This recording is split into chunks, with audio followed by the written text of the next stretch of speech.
मैं आज आपसे अपनी कुछ फीलिंग्स साझा करना चाहती हूँ। मुझे अच्छे से याद है 1 नवंबर 1984 और आज भी 1 नवंबर 2022 है। इतने सालों के बाद भी उस हादसे का मेरे अंदर से चले जाना नामुमकिन है। हर साल जो है 1 नवंबर को एक जो हादसा है जो मेरे अंदर फिर दोहराया जाता है। 1984 अक्टूबर में मेरी शादी हुई थी। और 31 अक्टूबर को शाम को खबर मिली कि मिसेस इंदिरा गांधी की डेथ हो गई है। और उस समय मैं अपने पेरेंट्स के घर जो है डिनर के लिए गई हुई थी और बहुत जगह से फ़ोन आया कि इन बच्चों को जो है आप घर वापस नहीं भेजो क्योंकि शहर में जगह-जगह दंगे हो रहे हैं। मेरा तो बिल्कुल भी मानने का मन नहीं था। मैंने तो अपने फादर मदर को बोला कि ऐसा हो ही नहीं सकता। अरे कितनी बार 1947 रिपीट होगा। पर वहीं मेरे जो फादर थे वो नहीं माने और हमें घर नहीं जाने दिया। 1 नवंबर सुबह हुई और सुबह-सुबह जो है एज़ यूजुअल मैं अपने पेरेंटल होम में जो है मैं बाहर सैर करने के लिए निकली। अपने बगीचे में मैं चल रही थी और तभी मेरी मम्मी ने कहा कि मेरे जो फादर हैं वो मॉर्निंग वॉक करने के लिए गए हुए हैं। जब मैं वहाँ वॉक कर रही थी तो हमारे गेट जो है गेट से मेरे को मेन रोड जो है वो मेरे को दिख रही थी। और उतने में मैंने देखा कि मेन रोड पर एक काली पीली टैक्सी, जो उस समय उबर ओला कल्चर नहीं था, काली पीली टैक्सी को रोका गया और उसमें एक बुजुर्ग सरदार जी थे। उनको निकाला गया और उनकी पगड़ी को उछाला गया बहुत जोर से और उनको पीटा गया। और वो देखकर मैं दंग रह गई कि ये सब क्या हो रहा है। ये कौन सी आजादी की बात कर रहे हैं। उसी समय एक अचानक से मेरे अंदर इतने डर की लहर दौड़ी क्योंकि मेरे फादर भी बाहर वॉक करने गए हुए थे। मेरे अंदर इतनी बेचैनी थी कि वो सामने किस्सा आंखों के सामने देखकर मेरे को लग रहा था कि अब क्या होगा, मैं कहां से लेके आऊं अपने फादर को, कहां ढूंढूं। उसी समय मैं देख रही थी काली पीली टैक्सी का जो ड्राइवर है उसने उन सरदार जी को उठाया, उनकी पगड़ी को उठाया और उनको पकड़ के उस कैब में जो है टैक्सी में वापस बिठाया और चला गया। 5 मिनट इंतजार, जो मेरी बहुत बेताबी वाली इंतजार थी। मैंने देखा कि मेरे फादर बिल्कुल ठीक ठाक घर आ रहे हैं और उनको मैंने फटाफट हाथ पकड़कर अंदर में खींच के ले गई। मैंने अपने घर के गेट पर ताला लगाया और उनको बोला कि आप बाहर कहीं नहीं जाएंगे, अब आप अंदर ही रहेंगे। वो मेरे पे हंस रहे थे और कह रहे थे कि इतना डरने की कोई जरूरत नहीं है, we are living in a free country. मैंने उन्हें किस्सा सुनाया कि अभी सड़क पे ये किस्सा हुआ है और घर के जितने भी मेंबर थे, मेरे फादर ने जब समझा कि हाँ ऐसा किस्सा हुआ है, उन सबको बोला कि आप ऊपर चले जाओ, सेकंड फ्लोर पे चले जाओ। और ग्राउंड फ्लोर पर मेरे फादर, मेरी मदर, मैं और मेरी बड़ी बहन, हम 4 लोग थे। मेरा फादर को छोड़कर कहीं और जाना बिल्कुल नामुमकिन था क्योंकि मैंने अपनी आंखों से देखा कि क्या दुर्गति की थी उन्होंने उस बुजुर्ग सरदार जी की।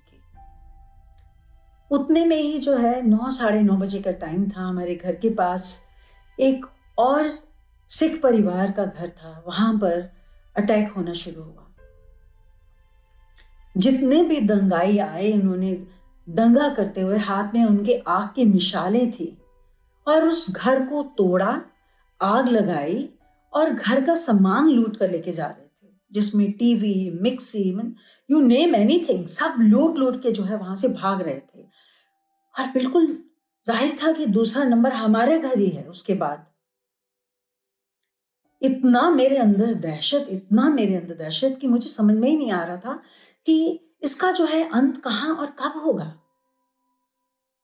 अभी हालांकि मैंने अपने जब फादर को बताया कि वो जो हमारे एक घर छोड़कर सिख परिवार का घर जो है उन्होंने जला दिया है, मेरे फादर जो एक बहुत अंदर से एक शेर वाली तबीयत वाले थे, उन्होंने अपनी पिस्टल निकाली और पिस्टल में जो है 6 गोलियां भरी और बाकी की गोलियां अपनी जेब में डाली। मेरी मदर उनके साथ खड़ी थी और दूसरी तरफ मेरी बहन। मैंने अपने फादर को बोला कि आप गोली नहीं चलाएंगे। मेरे फादर ने कहा नहीं, मैं बिल्कुल गोली नहीं चलाऊंगा, पर हाँ अगर घर के अंदर आए और किसी को भी उन्होंने छुआ या नुकसान किया तो मैं 6 को मारकर ही मरूंगा। बस आप क्या बताऊं उसके बाद क्या हुआ हमारे घर पर। उसी टाइम सारे दंगा करने वाले लोग जो हैं हमारे बहुत बड़े गेट से टाप कर अंदर आ गए। उनके हाथों में इतने पत्थर थे कि 2 गाड़ियां जो खड़ी थी उन सब शीशों को तोड़ डाला उन्होंने, हमारे घर के शीशों को तोड़ डाला और मशाल लेके जो है अंदर आने के लिए उन्होंने जलाने की कोशिश करने लगे। उसी टाइम जो है जो हमारे ड्राइंग रूम का दरवाजा था वहां मैं हाथ खड़े करके जो है मैं वहां पे मैंने दरवाजा उनका रोक लिया अंदर आने से। मैंने चूड़ा पहना हुआ था। I was newly married that time. मैंने उन्हें बोला, मैंने कहा कि आप अंदर आने से पहले आप मेरे साथ जो हरकत करनी है ना मेरे साथ वो हरकत करिए। जाने सब ये चिल्ला रहे थे कि आप सिखों ने हमारी मां को मारा, आप सिखों ने हमारी मां को मारा। अरे ये क्या बात हुई कि सिखों ने मां को मारा? पुलिस को फोन मिला रही है मेरी बहन को, police, there was no response. और ना जाने उन्होंने क्या कुछ नहीं बोला होगा कि अपने घर के आदमियों को बाहर निकालो, तुम औरतों को हम देख लेंगे, तुम्हारी औकात क्या है, तुम्हारी इज्जत क्या है। मैं जानती हूं ये कड़वा घूंट मैंने कितनी सब्र से पिया, पर मैंने भी उनको बोला कि अगर वो तुम्हारी मां थी तो क्या तुम मेरी मां को मारोगे उसके बदले में? दो मेरे हाथ में एक मिसाल दो, मैं तुम्हारे साथ चलती हूं, चलो जहां चलना है। पत्थर दो मेरे हाथ में मेरे परिवार के लोगों के, मैं भी तुम्हारे साथ तोड़ती हूं। ये क्या है, किस तरह की राजनीति है, ये क्या पॉलिटिक्स है? हमारे दर्द को, हमारे अंदर जो बीत रहा है, किसको परवाह है उसकी? बस उतने में ही जो उनके साथ जो है इस तरह से जो है मेरी गुफ्तगू हुई, मुझे कुछ भी याद नहीं कि कितना कुछ मैंने बोला होगा। कुछ परमात्मा की कृपा ही रही होगी कि वो सब लोग जो है गेट से टाप कर वापस चले गए। उसके बाद दरवाजा बंद करके मैं अपने फादर, मदर, सिस्टर को पकड़ के बहुत रोई।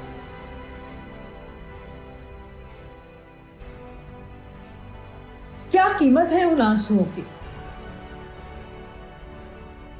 मेरी समझ में नहीं आता कि इस जिंदगी में क्या चीज इंपॉर्टेंट है। हम कौन हैं? एक मजहब के प्यादा हैं क्या? हमें कोई भी नचा सकता है मजहब के नाम पर? ये जवाब आप अपने से पूछिए। आज भी वही चल रहा है। हिंदू कहता मैं हिंदू हूं, सिख कहता मैं सिख हूं, मुस्लिम कहता मैं मुस्लिम हूं। क्या भाई, कहां जाओगे ये सब बोल बोलकर? मेरा सिर्फ सवाल है आप लोगों के लिए, अपने आप को पहचाने।